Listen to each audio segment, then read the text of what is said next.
આ સભાની અંદર તમામ વેપારી, ઉદ્યોગપતિઓ, આગેવાનો, સામાજિક સંસ્થાઓ અને જે કોઈ લોકો ખેડૂતોને સમર્થન આપવા માંગતા હોય એ તમામને ગુજરાતભરના લોકોને અમે આમંત્રણ આપીએ છીએ અને આપણે તંત્રને મદદ કરીએ જેથી કરીને ભવિષ્યની બીજી સભાઓમાં પણ આપણને તંત્ર પરમિશનથી લઈને બાકીના વિષયોમાં મદદ કરે. મિત્રો, આ લડાઈ એ ગાંધીના માર્ગે છે. આ લડાઈ બૌદ્ધ અને મહાવીરના માર્ગે છે, અહિંસાના માર્ગે છે. એટલે સંપૂર્ણ રીતે શાંતિ જાળવવાની છે કે આ સભાની અંદર આપ બધા પધારો અને ખૂબ મોટી સંખ્યામાં આપ બધા આવો એવી અપેક્ષા સાથે એટલી વિનંતી છે.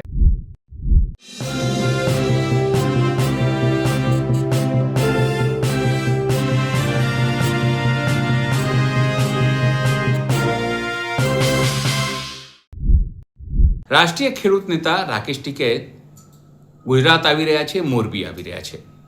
મોરબી જેતપર આ તમામ જગ્યાએ તેઓ મુલાકાત કરશે. મોરબીનું જેતપર જે રીતે આંદોલનનું કેન્દ્ર બન્યું છે અને ગામે ગામ હવે લોકો ભારતીય જનતા પાર્ટીના બેન એટલે વોટ ન માંગુ તેવા બેનર લગાવી રહ્યા છે, એ જરૂરથી સૂચિત કરે છે કે ખેડૂતોમાં આવી રીતે નારાજગી વધી રહી છે. ત્યારે સવાલ ભારતીય જનતા પાર્ટીના લોકો પૂછે છે કે રાકેશ ટિકૈતના આવવાથી શું ફેર પડશે.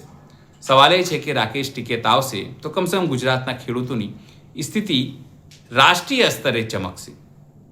જે ગુજરાત નંબર 1 હોવાનો દાવો કરે છે, મોડલ સ્ટેટ હોવાનો દાવો કરે છે, બધા લોકો ખુશ છે તેવો દાવો કર્યો છે, તેની પોલ રાકેશ ટિકૈત આવીને ખોલવાના છે તેવી વાત ખેડૂત આગેવાનો કહી રહ્યા છે.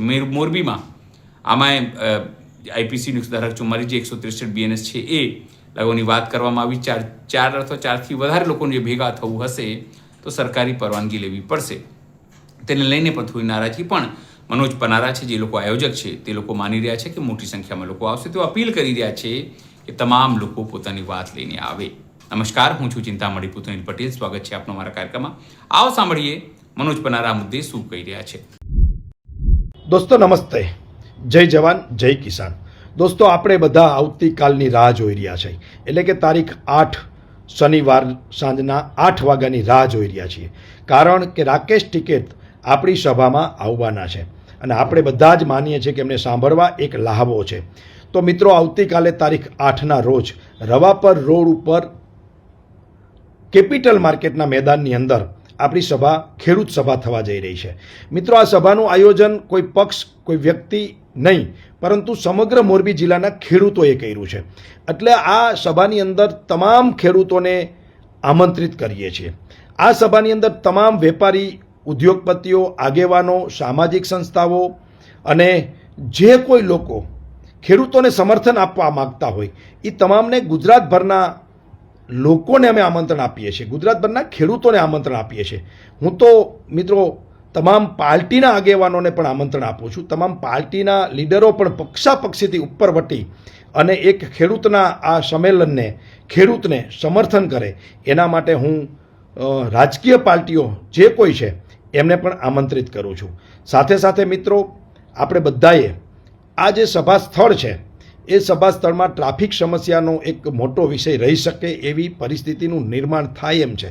તો આપણે બધા જ આવનાર જે કોઈ લોકો છીએ સભામાં, એ મોરબીમાંથી આવતા હોય તો બને ત્યાં સુધી વ્હીકલ લઈને ના આવીએ, અને વ્હીકલ લઈને આવીએ તો ખૂબ દૂર પાર્ક કરીએ સભા સ્થળથી, જેથી કરીને સભા સ્થળની આજુબાજુ ટ્રાફિક ન થાય અને આપણે તંત્રને મદદ કરીએ જેથી કરીને ભવિષ્યની બીજી સભાઓમાં પણ આપણને તંત્ર પરમિશનથી લઈને બાકીના વિષયોમાં મદદ કરે. મિત્રો, આ લડાઈ એ ગાંધીના માર્ગે છે. આ લડાઈ બૌદ્ધ અને મહાવીરના માર્ગે છે, અહિંસાના માર્ગે છે.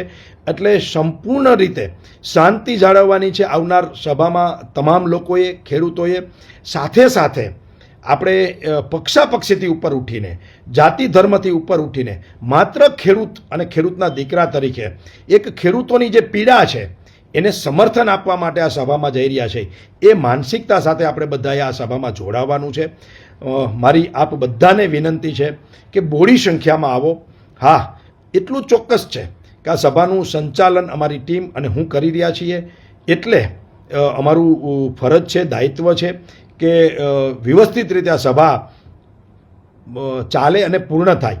પરંતુ હું તમામ મિત્રોને વિનંતી કરું છું કે આ સભાની અંદર આપ બધા પધારો અને ખૂબ મોટી સંખ્યામાં આપ બધા આવો એવી અપેક્ષા સાથે એટલી વિનંતી છે કે આ સભાના જે પોસ્ટરો છે, બેનરો છે સોશિયલ મીડિયામાં, એનો ખૂબ પ્રચાર પ્રસાર કરો. સોશિયલ મીડિયાના માધ્યમથી જન સુધી રાકેશ ટિકેતજીની જે સભા છે મોરબીની અંદર રવાપર રોડ ઉપર કેપિટલ માર્કેટના મેદાનમાં સાંજે 8 વાગે આ વાત તમારા ગ્રુપમાં, તમારા સોસાયટીમાં, તમારા ગામમાં, તમારા પરિવારોના ગ્રુપમાં, જ્યાં પણ સોશિયલ મીડિયામાં પોસિબલ હોય ત્યાં ફેસબુક, ઇન્સ્ટા અને વોટ્સએપમાં પ્રચાર કરો અને બહોળી સંખ્યામાં ખેડૂતો પધારે, જેથી કરીને આપણી જે માંગ છે એ વ્યાજબી છે અને વ્યાજબી માંગ ઝડપથી પૂર્ણ થાય એવી આપણે અપેક્ષા રાખીએ. સાથે હું તમામ મોરબી જિલ્લાના અને ગુજરાતભરના કિસાન સંગઠનો છે એમને પણ આવકારું છું, કિસાન આગેવાનોને આવકારું છું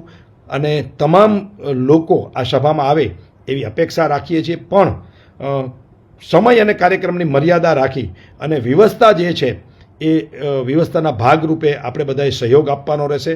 વધુ નહીં કહેતા, કાલે મળશું. અસ્તુ. જય હિન્દ, જય ભારત. ભારત માતા કી જય. વંદે માતરમ. મનોજ પનારાની વાત સાંભળીને આપને શું લાગે છે જરૂરથી અમારા કોમેન્ટ બોક્સમાં કોમેન્ટ કરજો. ઇસ્યુ અમારી યુટ્યુબ ચેનલ લાઈક કરો, સબસ્ક્રાઇબ કરો, બેલ આઇકન દબાવો. સાથે અમારા નવા ઇન્સ્ટા પેજ અને ફેસબુક પેજને પણ લાઈક કરો, શેર કરો અને ફોલો કરો. અત્યારે માટે બસ આટલું જ. નમસ્કાર.